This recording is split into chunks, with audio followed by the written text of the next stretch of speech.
Oi, gente. Vamos então começar o nosso curso discursivo. Essa aqui é a aula demonstrativa, né, do nosso curso discursivas para Polícia Civil do Rio Grande do Norte, aqui do primeira turma, ou do turma de redação, é o mesmo curso. Então, essa turma de redação concurso primeira turma. Então, eu vou falar aqui, nessa aula demonstrativa, eu vou falar sobre a apresentação do curso em si e o que a gente vai encontrar no curso, não é? Aí a apresentação do próprio concurso. Primeiro, este concurso, se a gente comparar os concursos de Polícia Civil que estão abertos, né? A gente tem por enquanto a Polícia Civil do Pará, a Polícia Civil do Distrito Federal, e vem alguns concursos de outros concursos de polícia, né, mais de âmbito federal que a gente tem. Este concurso ele é muito bem-vindo, tá? O da Polícia Civil do Rio Grande do Norte. Por quê? A gente vai tentar entender algumas dinâmicas aqui da prova. Eu digo muito bem-vindo em relação à prova discursiva. Porque quando a gente fala em FGV, o que tem de difícil na FGV? A prova objetiva, tá bom? Pelo menos eu não sei responder por outras provas, mas eu sei que a prova de português é bastante árdua, não é uma prova tão simples, é uma prova que exige. Não adianta você estudar muito gramática, você aprofundar muito, não vai funcionar dessa forma. É uma prova que exige todo um entendimento que é próprio da FGV em si, não tem outra coisa para dizer, tá? Não é à toa que no nosso curso de discursivas, além das provas comentadas que a gente tem da FGV, vocês devem ter, acho que nem sei, quase 30 provas comentadas, se eu não estou enganada, depois tem que olhar com calma. Eu vou incluir o maratona da FGV também de português para quem tem muita dificuldade, né, acompanhar, que é o curso em que eu dou aula ao vivo, a aula também é gravada e tudo, não é? E a gente vai trabalhando os assuntos por questão, em vez de trabalhar a prova inteira, tá certo? A gente vai trabalhar muito por questão, aplicabilidade de cada assunto. Mas daqui a pouco eu falo sobre essa questão. A minha ideia mesmo é falar sobre a prova discursiva. Eu vou falar por que a prova discursiva ela passa a ser interessante, né? Quando a gente pensa nas outras provas discursivas que a gente tem por aí. Bom, primeiro, gente, é a questão dos classificados, as pessoas que terão suas provas escritas discursivas, né, corrigidas. São quase 600 pessoas, né, para o cargo de escrivão e 1.500 pessoas para o cargo de agente. Quando a gente olha, são 300 vagas, basicamente. Mas quando você olha o processo de seleção de pessoas que vão selecionadas, serão selecionadas para as outras etapas, então você começa a observar que não vale a pena fazer o concurso. Então você tem que olhar muito por aqui quando você vai ler edital, não é? Vale a pena jogar força neste concurso. Então essa é a primeira vantagem em relação a esse número de pessoas que terão suas provas corrigidas. Outra questão também que você tem que tentar entender, que é muito importante, que é o seguinte, veja só, vou pegar aqui, né, os critérios de correção da prova discursiva para você tentar entender como é que funciona a cabeça da FGV. Né? Agora eu posso falar com mais tranquilidade, né? O edital saiu à noite, então à noite a gente comenta, faz comentários bem gerais. Agora dá pra gente fazer comentários mais pertinentes. Então, por exemplo, essa prova discursiva, ela vai pegar qualquer tema que possa contemplar, né, conteúdos de noções de constitucional, noções de direito penal, processual, legislação extravagante, noções de direito administrativo. Você pode ver que está tudo no âmbito das noções. Isso quer dizer que a gente vai pegar uma prova relativamente fácil, tá? A FGV já tem esse comportamento, já uma banca voltada para assuntos que não são tão profundos, então ela deve pegar bem realmente o rastro das noções, tá certo? Sobre esses direitos. E aí a gente tem outra questão, que não a prova discursiva valerá 20 pontos, certo? E nesse total de 20 pontos, você precisa tirar 8. É uma média muito menor se a gente comparar, por exemplo, com a Polícia Civil do Pará, é muito menor. Você precisa tirar 8 para você ser aprovado. Então, além de eu encontrar um tema relativamente fácil, né, que vai me exigir, então, prontamente uma qualidade de escrita um pouco melhor do que do meu concorrente, eu preciso ter uma média muito baixa para discursiva, tá certo? Por exemplo, na prova da PCPA, só para a gente fazer um comparativo, né, feito pela OCP, a prova valendo 10, o candidato tem que tirar 60% da nota, tá certo? Aqui você tem basicamente 40% da nota em avaliação, tá? para você ser aprovado, ou seja, não tem concurso com essa média mínima. Para aprovação não é muito difícil acontecer. Então veja que a FGV foi bastante benevolente nesse sentido. Ou seja, por que ela vai jogar para esse valor? Porque ela sabe que as médias, por exemplo, lá em português são baixíssimas. Então, naturalmente, ela tem que compensar isso na discursiva. Então, quer dizer, se você tiver uma boa casadinha de português e discursiva, bem aplicados, é muito decisório para você resolver sua vida entrando aqui no concurso, tá certo? Para o agente escrivão da Polícia Civil, tá bom? Então, analisando melhor o edital, fica essa dica para vocês, tá?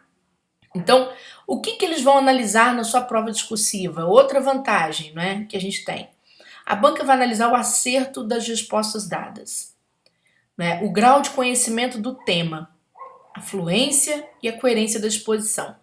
Isso é um detalhe interessante e, novamente, eu vou comparar com as outras provas de carreiras policiais. Por exemplo, as outras provas de carreiras policiais, algumas delas têm avaliação de apresentação, que é letra, margem e parágrafo. Essa não tem. Essa só pede legibilidade, mas não tem avaliação de apresentação. De tal modo que você não corre risco, por exemplo, de perder pontos por situações que a gente considera situações mais voltadas para aquela parte que eu diria assim, de cair em julgamentos subjetivos, por exemplo, por parte do examinador. Isso não vai acontecer, tá certo? Eles vão ter que realmente ler a sua discursiva. Então, isso deixa vocês que vão fazer prova para carreira policial um pouco mais tranquilos, relativamente mais tranquilos, não é? Não tem uma preocupação com a letra 100%, tá bom? Então, isso é importante. Outra questão importante, não é? Que chama a atenção de vocês, a gente não tem avaliação gramatical explícita, não tem. É claro que é bom saber a gramática, por quê? Porque quanto mais eu domino a gramática, mais fluência eu ganho no texto, né? Eu faço períodos não tão truncados, etc. Mas o examinador, gente, ele recebe um freio. Ele não vai poder, por exemplo, me tirar um ponto por concordância, o que na PCPA, na Polícia Rodoviária, na Polícia Federal vai acontecer, na Polícia do Distrito também vai acontecer, na Polícia do Paraná vai acontecer, tá certo? Então, na PC RN não vai acontecer. Por quê? Porque aqui, se você esquecer um acento, não vai entrar na conta. Simplesmente não entra, tá? Então, o que eles vão analisar é basicamente o conteúdo, mas atenção, a ampliação do conhecimento. Aqui existe uma questão que é o desdobramento da discursiva, não é? A banca te pergunta, por exemplo, pelo Instituto da Busca e Apreensão, então muita gente vai falar o que está na letra da lei, então somente não. Você tem que saber desenvolver um pouquinho mais, né? A gente vai falar um pouco sobre isso aqui nessa aula de apresentação. Tem que saber desdobrar um pouco mais esse conteúdo, porque a banca não vai querer somente isso, tá? Ela vai analisar a amplitude, o grau de conhecimento que você tem. E grau de conhecimento não é só saber restritamente o que está na letra da lei. Por exemplo, aqui vou pegar um caso, né, que a gente trouxe para que vocês pudessem analisar. Por exemplo, a questão da OAB. Gente, a FGV faz muito prova da OAB, então, naturalmente, vocês podem ter aí como uma fonte. Lembrando que a prova da OAB é muito ligada à prática advocatícia, né? Então, ela tem uma limitação também para vocês estudarem. Mas, por exemplo, aqui nós temos uma situação de imunidade parlamentar, que se discute uma imunidade material. Então, eles perguntam ao vereador João e o senador José, então, o vereador e um senador, certo? Podem ser responsabilizados civilmente pelas ofensas feitas a uma pessoa. De repente, a pessoa cometeu, um crime de ofensa à honra da pessoa, mas era um parlamentar de municipalidade e um parlamentar federal. Então, você vem, o vereador João não seria alcançado por imunidade formal, quer dizer, aí você está explicando o caso do vereador. Nesse sentido, o vereador poderia ser responsabilizado, porque nos termos do artigo 29 da Constituição, a inviolabilidade por opiniões e palavras é restrita à circunscrição do município. No caso em tela, o vereador estava fora, ele estava em Brasília, estava fora do seu município. Então, ele poderia ser responsabilizado. Essa seria uma resposta objetiva, tá bom? Aqui, quando foi se analisar o caso do senador, você vai ver, já no senador José, conforme postula a CF 88, não poderia ser responsabilizado civilmente, pois é inviolável pelas opiniões e pelas palavras correlatas ao exercício do mandato. Bom, muita gente vai parar aqui a sua resposta, mas a banca vai analisar. É só isso? É isso que vem, as questões que a banca vai falar, é só isso? O que quer dizer, não é? Esse caso de inviolabilidade de opiniões. Então você tem que pegar algum elemento do que você escreveu antes e você precisa desenvolver. Se houver vedações, você precisa desenvolver. Então não é só você apresentar a resposta, né? Eu sempre esse esqueminha, deixa eu ver se eu trouxe aqui, que eu chamo a atenção dos alunos, né? A estrutura básica, os alunos dominam, que é você escrever com precisão, escrever com objetividade, respeitar a ordem das questões que a banca traz para você, fundamentar suas respostas é importantíssimo para a FGV, porque a FGV ela vai catar feijão, tá, gente? Catar ou escolher feijão, ou seja, ela vai colocar pontinho a cada item que você avança. Vamos supor, você tem lá um item valendo 5 pontos, ela não dá 5 pontos de forma global. Ela coloca um ponto para uma parte da resposta, ela coloca mais um ponto se você fundamentou, ela coloca 1,5 se você avança a resposta para diretrizes ou objetivos, ou seja, aquela parte da lei, não é, que vai descer para a parte dos incisos, tá certo? Ela observa que você avançou. Ah, se você trouxe uma vedação, ela te dá ali, de repente, não é, mais uns 2 pontos. Então, é assim que ela vai analisando a coisa de forma tátil, tá? Bem, ela vai tateando a resposta, é um pouco diferente das outras bancas, tá bom? Então, isso é importante você, já de cara, não é, reconhecer essa questão. Então, eu acho que a parte que vai ter mais trabalho vai ser essa aqui, é o desdobramento.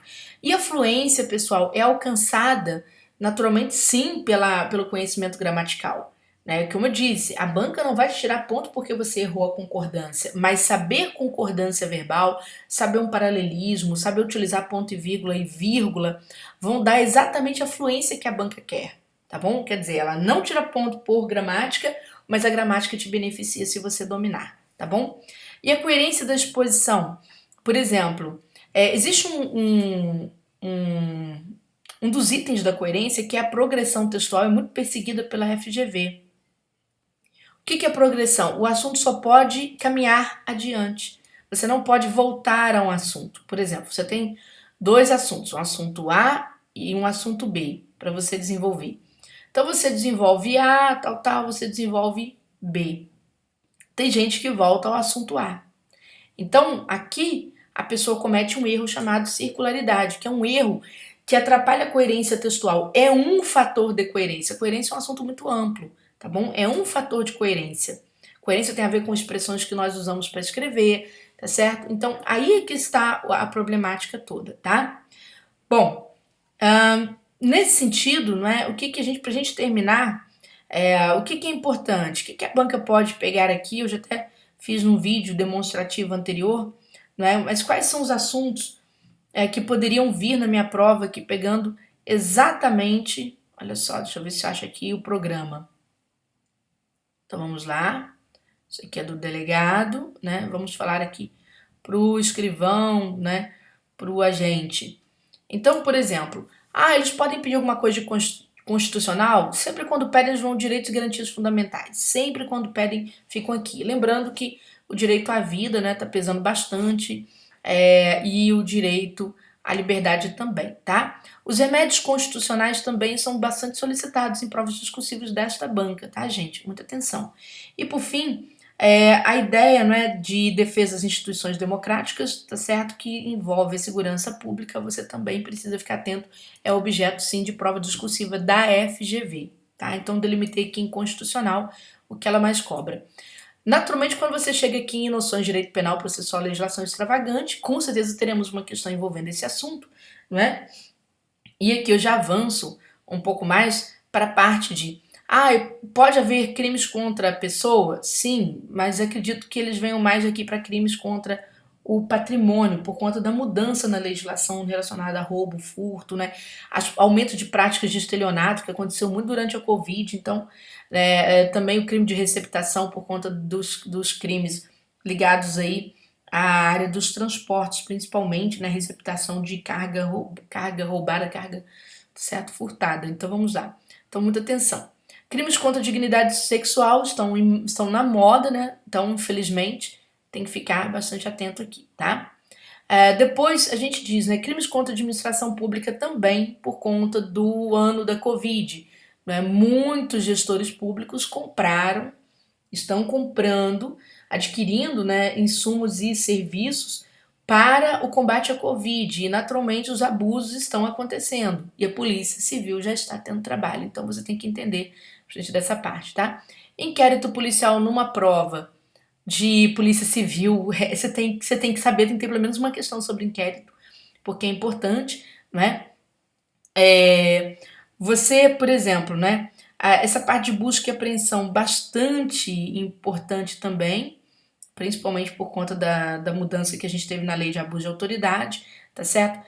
Os processos de sanção que combinam restrição de liberdade e mesmo, vamos supor, as outras cautelares, né, alternativas, você tem que estudar, porque também é um assunto bastante espinhoso de um tipo de prova como essa, né? E chama sua atenção também para a parte, por exemplo, ligada, não é? Ao Estatuto de Desarmamento. É importante aqui a lei de crimes hediondos, você procura observar aqueles crimes, né, que acabam ingressando nessa área, principalmente se envolvem autoridades públicas, tá, gente? Autoridade pública, falando assim, autoridade policial, digamos assim, tá bom? Então você precisa dominar essa questão. O pacote anticrime pode ser que sim, mas acho um pouco difícil. Mas a Lei Maria da Penha, com grandes chances de aparecer na prova, Lei Maria da Penha, tá bom? E aí, saindo daqui, não é? A gente tem no direito administrativo, principalmente essa parte das compras, tá, gente? Que é a parte de licitação. Acho que eu só acho que achei. A licitação e os contratos administrativos. Por quê? Porque a gente tem muito abuso sendo cometido agora, né? E vocês precisam dominar, principalmente as partes de dispensa de licitação, por conta da lei do coronavírus, né? Foi muito importante. E a gente tem que dominar a regra, tá certo? Que é a 866, né? E outras legislações, outras leis que são correlatas.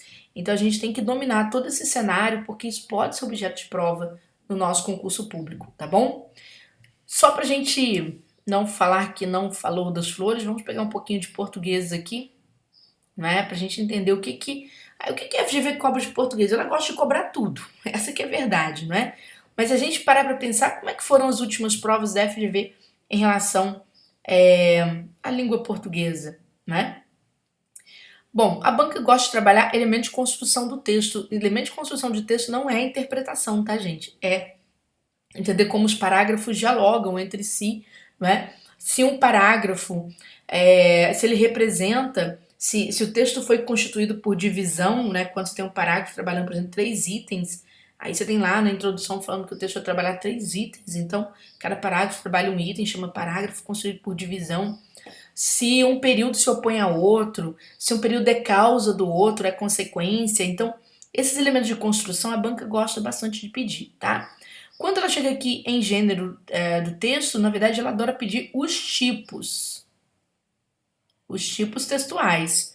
E veja que são somente 3 para a FGV. A FGV, por exemplo, não pede tipo injuntivo, só quando ela coloca em edital. No edital de vocês não tem. A parte de interpretação, eles podem trazer? Podem, mas eu falo para vocês, eles têm trazido mais a estrutura e a tipologia do que a interpretação em si. O que a banca tem trazido muito é a interpretação de frases isoladas, trechos de texto, e às vezes interpretação de charge, tá? Que torna o texto, que tem que ter técnica para você interpretar mesmo, tá bom? Nós temos, por exemplo, aí vem lá, né? Semântica, sentido e emprego de vocábulos, campo semântico, a banca cobra. É uma coisa bem fácil, campo semântico. Campo semântico tem a ver, quando você pega, por exemplo, campo semântico de quem estuda para concurso. Edital, professor, aula, entendeu? Mas se você falar carro, já não pertence ao campo semântico de quem estuda para concurso. Emprego de tempos e modos verbais, a banca gosta muito de cobrar o significado do indicativo e do subjuntivo, certinho? E o significado de alguns tempos do indicativo, principalmente futuro do pretérito, é bastante cobrado, não é? Ela pode cobrar flexão de verbos, professora? Pode. Pegar algum verbo, verbos ter e vir, tem mais frequência em prova. Né? Sintaxe, o que ela gosta de cobrar mais, Júnia? Olha, gente, aqui A banca pode cobrar, por exemplo, a parte das orações, aí no caso ela gosta bastante das orações adjetivas e das orações substantivas, é o forte dela, né? A banca gosta de cobrar, em termos de termos da oração, o papel do sujeito e do complemento nominal e do aposto. São os 3 elementos que ela mais cobra, tá bom? Processos de coordenação e subordinação. Ela gosta de cobrar, na verdade, as conjunções, 6 conjunções aqui sempre se repetindo, né? As causais concessivas e finais de um grupo, certo? E depois as adversativas, aditivas, né? E as conjunções conclusivas do grupo das coordenativas. Então, quando ela pede o processo de coordenação e subordinação, ela vai em cima das conjunções. Concordância, ela gosta mais da verbal, cobrando basicamente 3 regras, né? Que é a concordância dos verbos com partícula C. Gosta de cobrar também a concordância que é feita com o sujeito, formado por expressão partitiva, tem cobrado bastante nas suas últimas provas, tá certo? E a concordância com os verbos impessoais, que na verdade ficam todos no singular. Aí tem aquele trio famoso, né? Haver, fazer e tratar-se. São os impessoais. E depois, a parte, por exemplo, aqui, colocação pronominal cobra bastante, cobra principalmente a próclise, com bastante frequência a próclise, né? Mecanismos de coesão textual, sim, aqui entre as conjunções novamente, mas ela adora pronome relativo, né? As demais funções do que, tá? Em geral, os ques, pronome relativo, conjunção integrante. É o forte dela. E gosta de cobrar pronomes demonstrativos, principalmente esse grupo aqui, ó. Esse, essa e isso. Ortografia. Pode ser que caia, pode ser que não. Acentuação gráfica. Numa prova de escrivão e policial pode ser que caia. Crase é sempre bem pedido, 80% de chance de cair. Pontuação sim. Reescrita não vai faltar, tá bom? Então veja, ó. Aqui todos os requisitos. Reescrita, variação linguística tem cobrado bastante, não é? Que é aquela parte que você estuda se é linguagem formal, principalmente se é coloquial, tá certo? E vejam que, né, quase mapeei a prova toda aqui basicamente. Tudo que eu falei aqui vai aparecer na prova, isso que é verdade, tá bom? Praticamente tudo que eu citei vai aparecer na prova mesmo, tá? É difícil, não, eu diria assim, 90% de chances de cair tudo que eu citei. E vamos mais. Agora, veja que a banca coloca essa observação. Os itens deste programa serão considerados sob o ponto de vista textual, ou seja, deverão ser estudados sob o foco de sua participação na estrutura dos textos. Por isso que eu falei, não adianta estudar gramática para FGV. Se você estudar gramática para FGV, você é um sério candidato a ser reprovado. Não é bem por aí. FGV você estuda com base nas próprias provas e questões exclusivas da FGV, tá bom? É isso, gente. Gostou, né? Quem já está no curso vai seguir com a gente. Quem quiser ingressar no curso, a gente entre no Turma de Redação com Cursos, ou no Primeira Turma, tá certo? .com.br, que você vai achar o curso do Policial Civil do Rio Grande do Norte. Não precisa se matricular no Maratona, porque o Maratona vai vir para dentro deste curso, tá certo? Vai vir para dentro deste curso. Porque eu sei da importância do português e aí do compromisso de tentar empurrar esses alunos o mais rápido possível para correção, tá? Porque muita gente aqui está na última chance, praticamente isso. É a última e derradeira chance de ingressar no concurso público. Perfeito? Então, beijo grande, ótima temporada de estudo para todos vocês.